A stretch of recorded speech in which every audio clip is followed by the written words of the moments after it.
We are going to Jam Zone, which is different from the rest of the tour. But Joel and I are actually going to sign some autographs, and I think we do a Q&A for a little while, so should be fun. It's a fine, fine life. It's a fine, fine life. Every day I find. So the truth is, Lynch here, he's the one who tells us what we need to do. I feel like sometimes I'm someone important and I get a debrief. He's the one who gives me my debrief. We are sheep, and he and Jesus are our shepherds. That's true. He actually even has the beard, to be a shepherd. Where's my staff? Sign is kind of a gateway, isn't it? It's the ability to be able to touch the fan, to be able to actually shake their hand, and for them to tell their stories. And you know, a lot of times we're away from our families and sometimes very little sleep, and those are usually the moments that make it feel very, very worthwhile, because you actually get to see how your music is impacting those people's lives. How are you guys doing? I'm Luke. Awesome, I'm Tiffany. Nice to meet you. Yeah, how are you guys?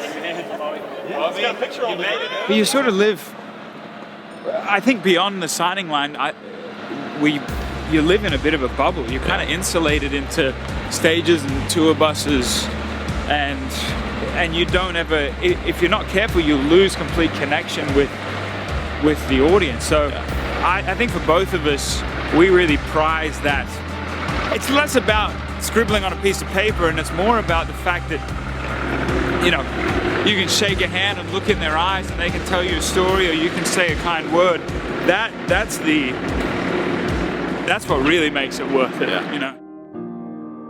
Max Lucado has got here is a little devotional titled "Love is a Decision." Our dad is kind of the anchor in some ways. He takes on a very sort of mentor role on the road, day in and day out. We have a daily kind of prayer time, and he reads an inspirational message or some Bible verses and that kind of thing. Love is more a decision than an emotion. Love sets boundaries and seeks counsel. And I think one of the strengths for King and Country is there's good accountability. I think we all know that our behavior affects the rest of the band. He's been a great father, loved our mum for almost 40 years, and been in the music industry for about 40 years as well, in all different capacities. It's very fair to say that we wouldn't be who we are. Well, we wouldn't exist if it weren't for him, but we wouldn't be who we are as a band if it weren't for his incredible insight and involvement. A lot of times people ask us, how do you keep your families together and everything while being out on the road? And obviously, between Joel and I, our families come out quite a bit, but there's still a lot of times when they don't get to come.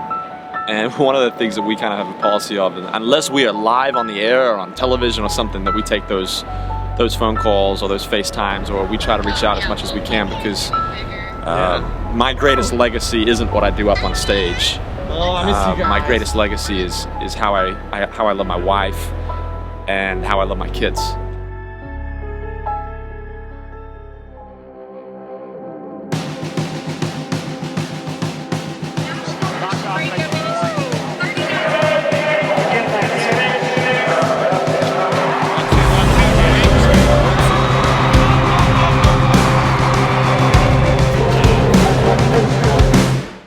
Fix my eyes on you,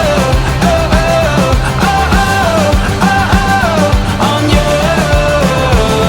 I'll fix my eyes on you, I'll fix my eyes on you.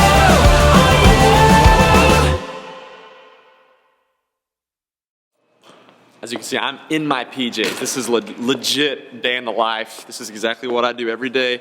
Finish the show, finish signing, come to the dressing room, get changed in my PJs. And so we're finishing off our day at the Georgia Dome.